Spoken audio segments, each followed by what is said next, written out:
anybody that's in the recovery community is going to tell you that no contact is the most powerful tool you have in your recovery kit. And the reason for that is we can't heal if the crap keeps happening to us. Does that make sense? So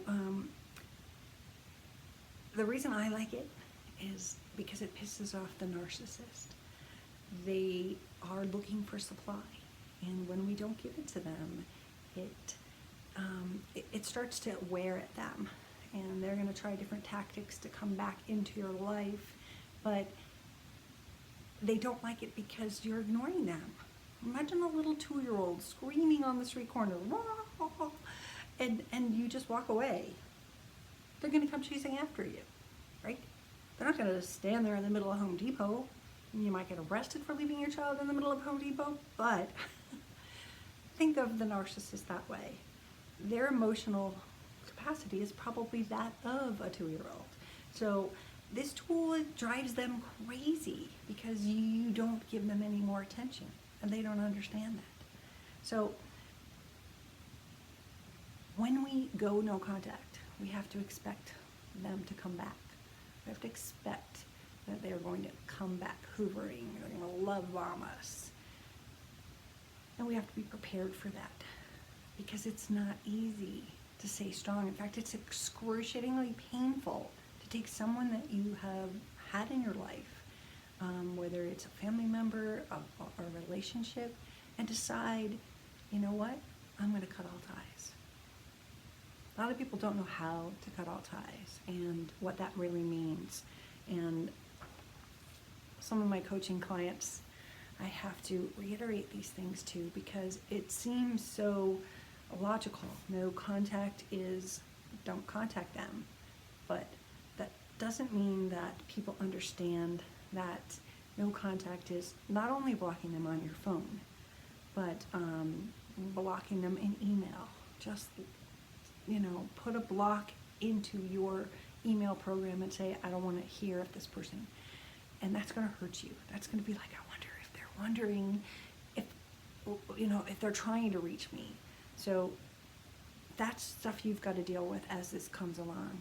But if you do a social purge is like the most important thing, because it's a doorway into Triggerland. Triggerland is where we self-impose ourselves with stuff that we do to see and spy on them. Spying is natural, guys. It's okay. I'm just saying at this time, it's really dangerous for you, because what if you find that they are happy right now? What if you find that they've moved on and got someone else? That spying just hurt you. Do you see that? Looking at their social media is dangerous for you, and it also lets them see and access what you're doing so that they can use that against you as ammunition. So block them, block their friends, and block their family. If you are close to your sister-in-law or whoever you're going to block, send her a message and say, listen, I need to do this right now. Maybe someday we'll have you in our life. Maybe you can have a life with her on the side, but not on social. Because if she's connected to your narcissist, they then have access to, potentially opening a door for you. If they like something, it might go on their wall, and now the narcissist has access. So just be smart, and don't just block them, but block everybody. My best man, I thought I blocked him, and turns out I didn't. And after 5 years, it turns out he'd been spying, and we believe that he actually gave his login to my ex-husband to pop in whenever he wanted to. So by not thinking ahead to the people that might be used as flying monkeys, it hurt me. I thought I got them all. I definitely got his wife, but I never got him. When we go no contact, we actually experience grief. Grief as if someone had died, because that's what we want no contact to be.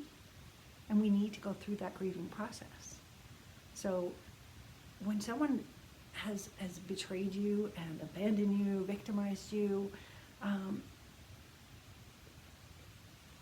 for your own mental strength, think of them as dead. Look at them gone.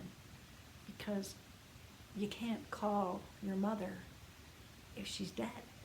You can't call your husband, your wife, if they're dead. So just put this blinder up and grieve. Grieve for the relationship, grieve for what it should have been, grieve for the mistakes, grieve for the lessons, and just hold your course. Because the benefits of going no contact are going to outweigh it. So you're going to have time to recover and heal and learn and educate yourself. If you're educating yourself and then you let them back in, you're only hurting yourself. And so when you go back into that spin, because inevitably they're not going to change. I want you to know that right now. They are not going to change. They're going to pretend. A new mask is going to come on. That's going to show you how wonderful and sweet and kind. And remember that person that you wanted to be with a long time ago? That's the one you're hoping to come back. And they didn't stay the first time because it's fake. They're going to come back. They're going to hoover you. They're going to love bomb you. And then they're going to start screwing with your head again. So please know that this is bad. Block them, block them, block them. When you dry up their supply, it's going to drive them crazy. So I also want you to know that now we talked about social blocking and just purging everything. Purge the pictures of them on your Facebook wall. Do it, because if you don't, you're going to be tempted to go back and look at them. And what it's going to do, it's going to trigger you. You're going to remember that wonderful day that you went on that vacation, or remember how life used to be when we were all a happy family. Hold those memories in your mind. Do not give them the validation to stay on your social media. There's nothing worse than getting a happy anniversary message from Facebook. There's nothing worse than having a memory. You know, a year ago today, you were in the Virgin Islands. Ooh. It's going to trigger you.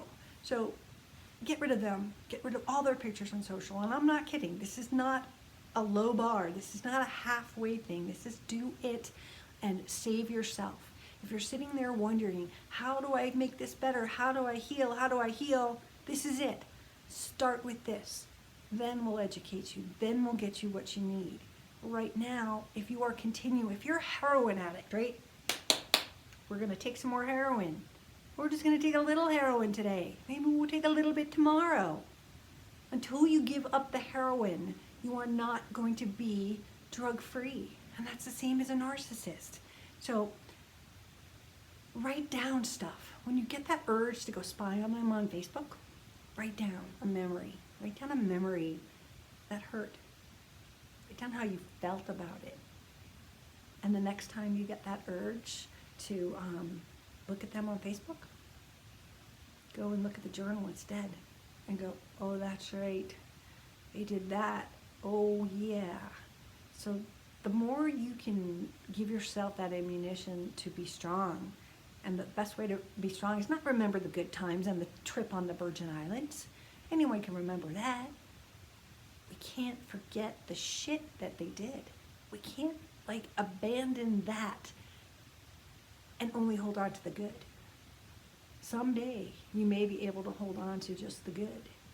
But right now, when you're going through this detox, you have to remember the bad trip you had on the heroin, remember? So write things down and go back to them whenever you feel weak. If you suddenly find yourself peeking in and looking at their social media, or answering a text, or unblocking them, or calling them on a drunk night, just drunk dialing and letting them back into your life, then be gentle with yourself. But remember that the person that you're going back to has hurt you very badly, and they don't have any remorse or any empathy. So prepare yourself to be strong. Now, what you want to prepare yourself for is what they might do if you go no contact. Remember, narcissists have to win. They have to be the ones that maybe dumped you. So if you were the dumper and they were the dumpee, that's going to piss them off. So they might tell all their friends that they ended it, and of course they're gonna smear you. They also might unfriend you. They might block you. And so when that happens, it's gonna hurt. You're gonna be like, why did they do that? So instead of like wondering, waiting for them to have the control, take the control yourself. Don't let that happen.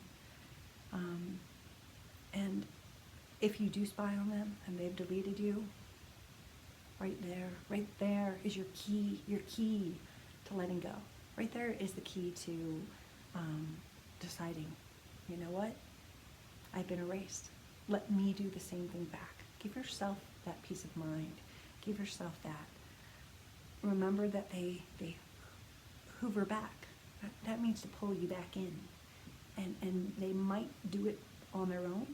They might come knocking on your door to explain or to apologize or to tell you that they're in counseling, or maybe they might be using their flying monkeys. So your sister-in-law might be calling you up and saying, oh, he feels so bad. It's a terrible thing and he wants you back and he's willing to go to counseling, and there's going to be a list, a laundry list of things that they will promise you. And it also is not going to come true. No matter what they do, you have to protect yourself. And this is your only opportunity. So if you can't go no contact because you're co-parenting or something, I'm going to make a video. I'm going to make a video on Gray Rock right after this. So I'll put a little link down below. So if you can't go no contact, go Gray Rock.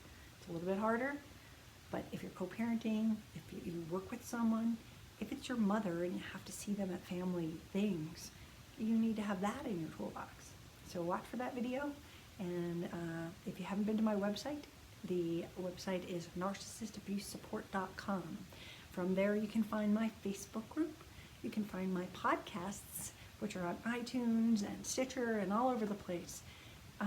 So visit my website, get into my Facebook group, and get yourself some support. If you're going through no contact, you need some help. Engage with a friend. Just say, listen, if I ever feel weak, what can I do? And have them be your lifeline. This is Tracy, and that is all I've got. I wish you a narc-free day, and have a great, great night.